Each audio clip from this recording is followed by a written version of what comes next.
Memberi sebuah rumah. Kenny mengambil sebuah kotak dari samping, lalu membuka kotak itu dan berkata, ini adalah gelang giok yang aku beli dengan gaji 1 bulanku. Damar melirik pada gelang itu. Gelang giok ini tidak mahal, mungkin hanya beberapa juta saja. Tetapi untuk keluarga biasa, itu sudah dianggap hadiah yang bagus. Lily juga mengeluarkan hadiahnya dan menyerahkannya pada neneknya. Perilaku mereka langsung menarik perhatian wanita tua itu. Topik pembicaraan tadi juga berhasil dialihkan. Damar sedikit tanpa daya. Awalnya dia ingin menunjukkan fotonya dan mengambil kesempatan ini untuk memisahkan pria jengkel itu dari Lily. Tapi sekarang topik telah dialihkan, dia juga tidak bisa melakukan apa-apa. Ekspresi di wajah Tom masih belum berubah. Dia selalu merasa bahwa alasan kenapa Independent Group tidak berhasil bekerja sama dengannya, itu karena Damar. Rima bertemu dengannya hanya ingin mempermalukannya dengan sengaja. Dari awal hingga akhir, dia merasa tidak ada masalah dengan proyek gamenya. Alasan mengapa Damar melakukan ini adalah karena perkataan mereka di rumah Damar. Itu yang membuat Damar membencinya. Tadi dia hanya ingin merusak reputasi Damar di hadapan keluarganya. Dia tidak menyangka bahwa Lily benar-benar akan membela Damar. Rencana awalnya gagal, dia dan Nita juga merasa malu di hadapan orang-orang. Untungnya, Kenny berhasil mengalihkan perhatian orang-orang. Melihat orang-orang memberikan hadiah, Tom langsung tersenyum dan berkata, "Nenek, ini hadiah dariku." Tom membuka kotak panjang yang dia bawa, dan di dalam kotak panjang itu ada sebuah ginseng. Mata Keisa berbinar dan dia berkata, apakah ini ginseng? Ini pasti menghabiskan banyak uang, kan? Tom melambaikan tangannya dan berkata, itu tidak mahal, hanya beberapa ratus juta saja. Ginseng ini dapat memulihkan kondisi tubuh nenek. Mudita tampak terkejut. Hidupnya sangat miskin ketika dia masih kecil, walaupun hidupnya lebih baik sekarang. Tetapi ratusan juta adalah angka yang besar baginya. Dia buru-buru melambaikan tangannya dan berkata, aku tidak bisa menerimanya. Ini terlalu mahal. Tom tersenyum dan berkata, nenek ini tidak mahal kok. Setelah aku dan Lily menikah, kita akan menjadi keluarga juga. Om Rudy telah berjanji untuk memperkenalkan bos besar dari perusahaannya. Dibandingkan dengan hal itu, ginseng ini bukan apa-apa. Wajah Rudy langsung berubah. Demikian pula, tatapan Damar tiba-tiba menjadi dingin. Rudy jelas tidak membuat perjanjian itu dengan Tom. Alasan Tom mengatakan ini hanya karena ingin memaksa Rudy menyetujuinya di depan neneknya. Rudy pasti tidak ingin menyinggung keluarganya di hadapan begitu banyak orang. Jika Rudy menyetujui dan kemudian menolak untuk melakukannya, Tom pasti akan menunduhnya lagi. Pria itu benar-benar licik sekali. Damar sudah tahu sifatnya ketika melihatnya memanfaatkan Nita. Tetapi sekarang pria itu bahkan lebih tak tahu malu. Namun Nita masih merasa sangat puas dengannya. Bagi orang biasa, dia memang bisa disebut orang kaya. Mungkin Rudy akan menjaga perasaan orang-orang ini, namun Damar tidak peduli dengan itu. Dia langsung berkata dengan ringan, Tom, jangan membual. Ayahku tidak pernah berjanji untuk merekomendasikan siapapun padamu. Tom mengerutkan kening, kemudian tersenyum menyeringai. Dia tidak menjawab kata-kata Damar, tetapi mengubah topik pembicaraan dan berkata, Damar, hari ini adalah ulang tahun nenek ke-80. Kamu belum bertemu dengan nenek selama 9 tahun. Apa kamu sudah menyiapkan hadiah untuk nenek? Jangan mengubah topik pembicaraan. Damar menatap pria itu dengan tenang dan berkata, ayahku tidak menjanjikanmu sepatah kata pun, dan dia sudah memperkenalkanmu ke Departemen Investasi Navis Group sebelumnya, dan aku juga memperkenalkan Rima padamu. Proyekmu sendiri yang tidak bagus, maka orang lain tidak ingin berinvestasi. Tom mengangkat alisnya, lalu berkata, tidak apa-apa. Tidak masalah jika kalian tidak ingin membantuku dengan masalah itu. Hari ini adalah ulang tahun nenek, maka anggaplah itu sebagai hadiah untuk nenek. Bagaimana denganmu? Tunjukkanlah hadiahmu itu. Dia datang dengan tangan kosong. Hadiah seperti apa yang dia siapkan? Sindir Keisa. Damar, tunjukkan hadiah yang kamu siapkan dan biar kami melihatnya, kata Nita dengan sombong. Karena hadiah yang Tom beri cukup mahal, maka Nita juga merasa sangat senang dengan menantunya. Wanita itu mencibir dan menatap Damar. Rudy mengerutkan kening. Dia bertanya dengan suara rendah. Damar, apa kamu tidak menyiapkannya? Damar menatap Tom, kemudian sebuah senyum muncul di sudut mulutnya. Dia mengeluarkan kunci dari sakunya dan meletakkannya di tangan Mudita dan berkata, Nenek, ini hadiah dariku.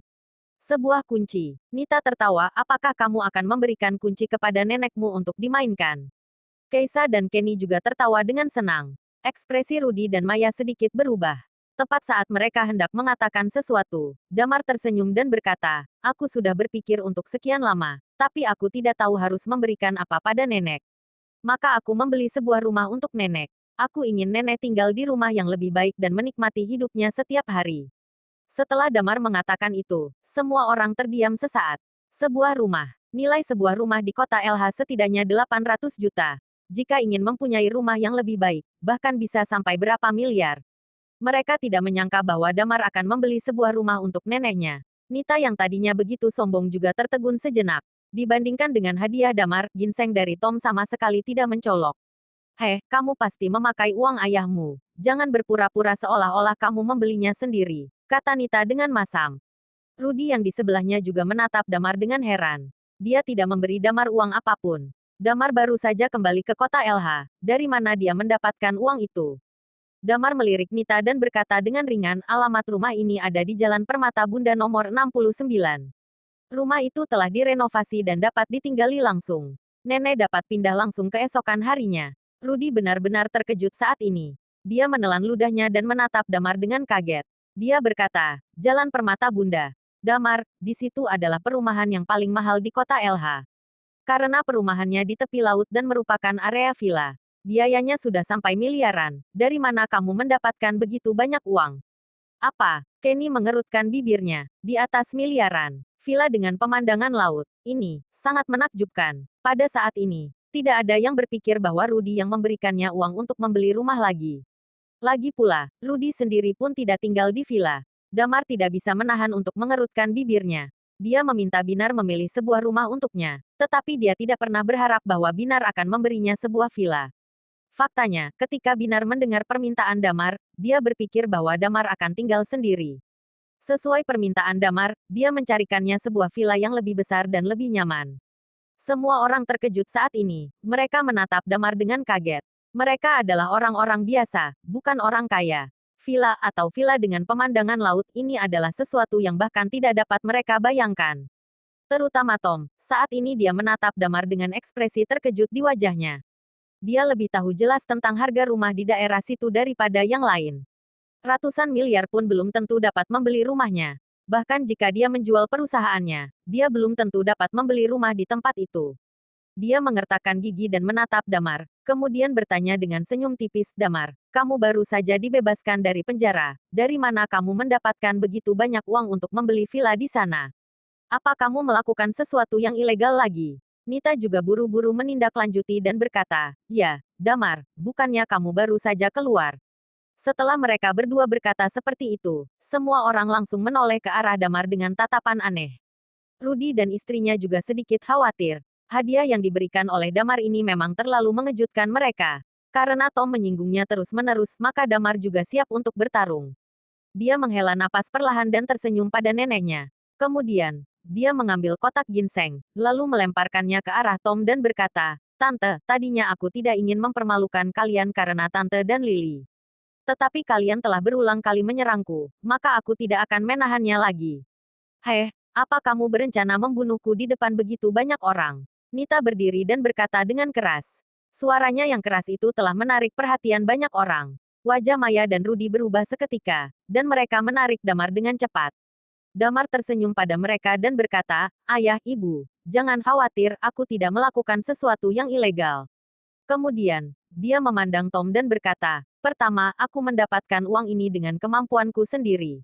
Aku tidak pernah melakukan sesuatu yang ilegal. Pria itu mengeluarkan kartu bank, meletakkannya di atas meja, dan berkata lagi dengan tenang, seharusnya kamu mengenali kartu ini. Ketika melihat kartu bank yang berwarna biru itu, orang-orang yang mengetahui kartu berlian Bank Royal langsung terkejut. Termasuk Rudy, Maya, Tom, dan Lily. Walaupun Lily tidak memiliki kartu bank dari Bank Royal, tetapi Tom memilikinya.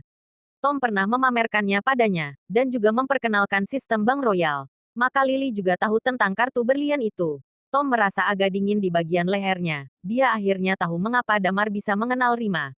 Pada saat ini, Damar menatapnya dengan tenang, lalu mengeluarkan telepon lagi, dan berkata sambil tersenyum, hari ini aku akan membuatmu kalah secara terang-terangan. Bersambung.